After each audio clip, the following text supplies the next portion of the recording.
사무엘상 네 번째 시간입니다.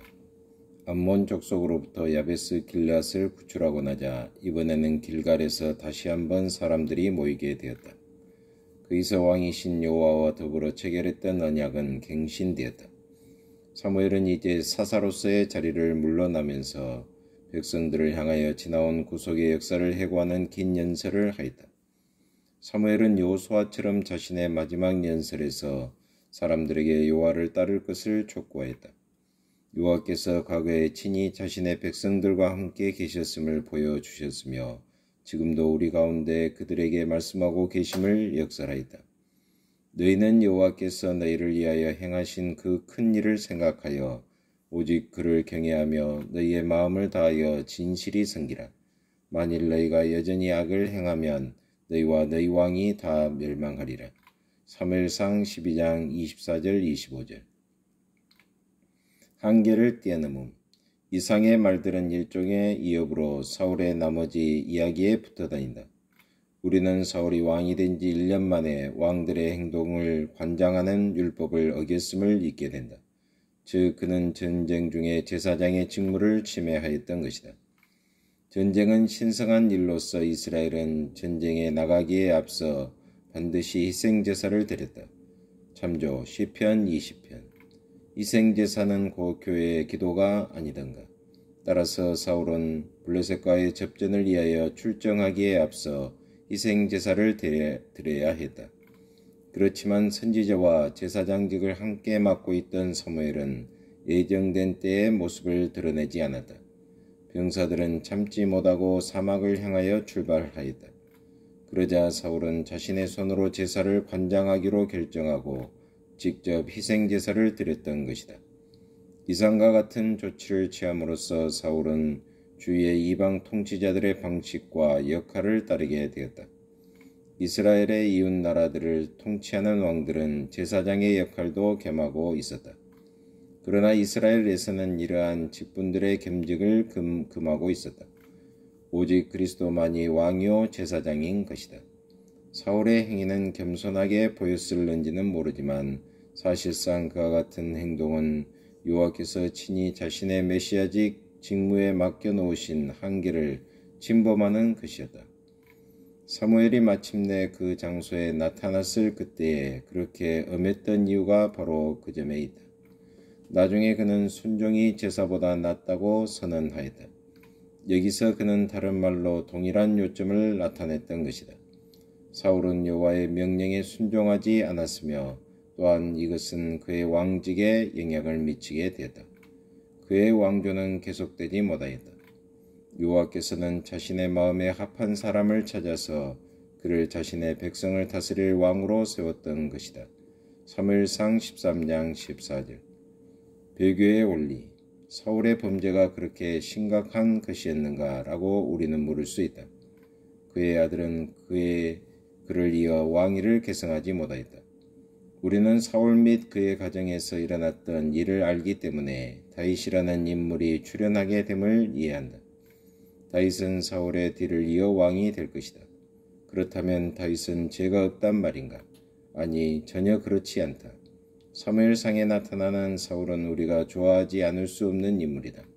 그렇게 용감하였던 전사의 세태와 몰락은 비극처럼 보인다. 물론 다윗 역시 강교하고 사기성을 가진 인물이었다. 하나님께서 선택하셨다고 해서 그의 죄가가 용서될 수 있는 것은 아니다. 그렇지만 우리는 사울에게서 배교의 원리가 작용하고 있음을 본다. 그는 하나님을 자기 자신의 이익을 위하여 이용하였던 바 우리는 그가 직무를 수행하는 데에서 그 같은 사실을 여러 차례 목격할 수 있다. 요나단이 부지 중에 아버지의 맹세한 명령을 어긴 경우에서 볼 수 있듯이 사무엘상 12장 24절 이하 때때로 그는 형식을 존중하는 태도를 취하였다. 그러나 그의 형식에 치우친 태도는 그가 법의 의미를 잘 파악하지 못하였음을 보여준다. 또 다른 이스라엘을 괴롭힌 자. 이상과 같은 사실은 역시 암말렉 족속과의 전쟁 이야기에서 명백한 사실로 드러난다. 여호와께서 아말렉을 없애버리겠다고 선언하셨을 때 사울은 그것에 대하여 전적으로 찬성하였다. 그렇지만 그는 아간의 죄를 범하고 말았다. 그는 사람들이 아말렉 족속에게서 취한 가축 일부를 가지도록 허락하였으며 심지어 아각 왕의 목숨을 살려주었다. 아각은 이름이라기보다는 아말렉 족속의 왕에 대한 칭호일 것이다. 이 일로 말미암아 사울은 이스라엘을 괴롭힌 자가 되었다. 그는 백성들을 슬픔 가운데 빠뜨렸으며 여호와의 진노를 불러냈던 것이다. 사무엘은 이렇게 선포하였다. 여호와께서 번제와 다른 제사를 그 목소리 순종하는 것을 좋아하신 같이 좋아하시겠나이까. 순종이 제사보다 낫고 듣는 것이 쇠양의 기름보다 나으니 이는 그에 가는 것은 사술의 죄와 같고 완고한 것은 사신우상에게 절하는 죄와 같음이라. 왕이 여호와의 말씀을 버렸으므로 여호와께서도 왕을 버려 왕이 되지 못하게 하셨나이다.